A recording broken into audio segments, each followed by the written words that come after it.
یہ عبرت ناک قصہ قرآن کریم کی سورہ قلم میں ہے کہ کسی شخص کا ایک باغ تھا جو بھرپور فصل دیتا تھا۔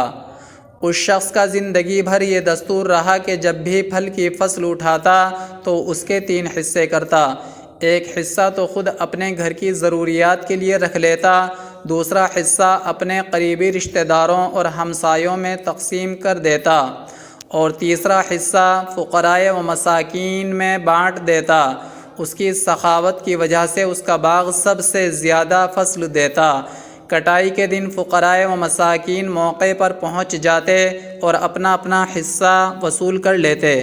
جب یہ شخص انتقال کر گیا تو اس کے بیٹوں کو خیال آیا کہ ہمارا باپ تو ساری عمر اس باغ کی فصل کو ادھر ادھر تقسیم کر کے اپنی کمائی یوں ہی لٹاتا رہا اور زندگی بھر مفلس ہی رہا۔ اب کہ یہ ریت ختم کر دینا چاہیے، باغ ہمارا ہے اور اس پر ہمارا ہی حق ہے۔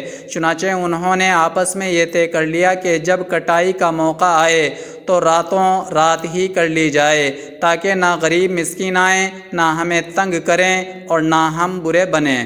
انہوں نے اس بات پر قسمیں کھائیں کہ ایسا ہی کریں گے، اور انہیں اپنی اسکیم پر اس قدر وثوق تھا کہ انہوں نے انشاءاللہ کہنے کی بھی ضرورت نہ سمجھی۔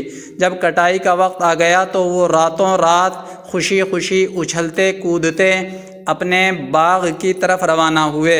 ادھر اللہ کا کرنا یوں ہوا کہ اسی رات سخت آندھی کا طوفان آیا جس میں آگ تھی۔ آندھی کے ذریعے وہ آگ باغ کے درختوں تک پہنچ گئی اور تھوڑے ہی عرصے میں انہیں جلا کر راکھ کر گئی۔ آن کی آن میں سارا باغ جل کر راکھ کا ڈھیر بن گیا۔ جب یہ عقل مند بیٹے وہاں پہنچے تو وہاں نقشہ ہی بدلا ہوا تھا۔ انہیں وہاں باغ نام کی کوئی چیز نظر نہ آئی۔ سوچنے لگے کہ ہم شاید رات کے اندھیرے میں کسی غلط جگہ پر پہنچ گئے۔ پھر جب کچھ حواس درست ہوئے تو حقیقت ان پر آشکار ہو گئی کہ ان کی نیت کا فطور آندھی کا عذاب بن کر ان کے باغ کو برباد کر گیا ہے۔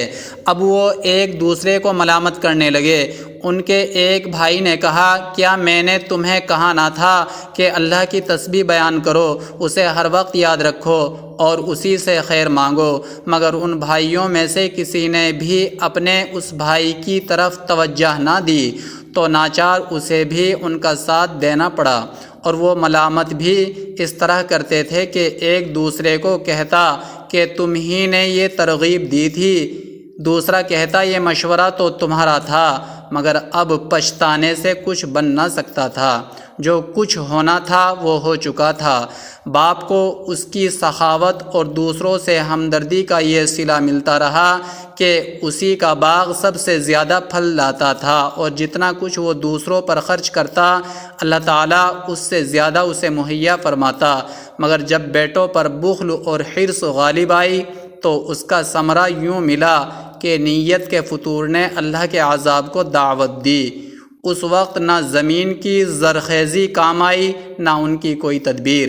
آخر سب مل کر کہنے لگے کہ واقعی ہماری سب کی زیادتی تھی کہ ہم نے فقیروں اور محتاجوں کا حق مارنا چاہا اور حرص و طمع میں آ کر اصل بھی کھو بیٹھے۔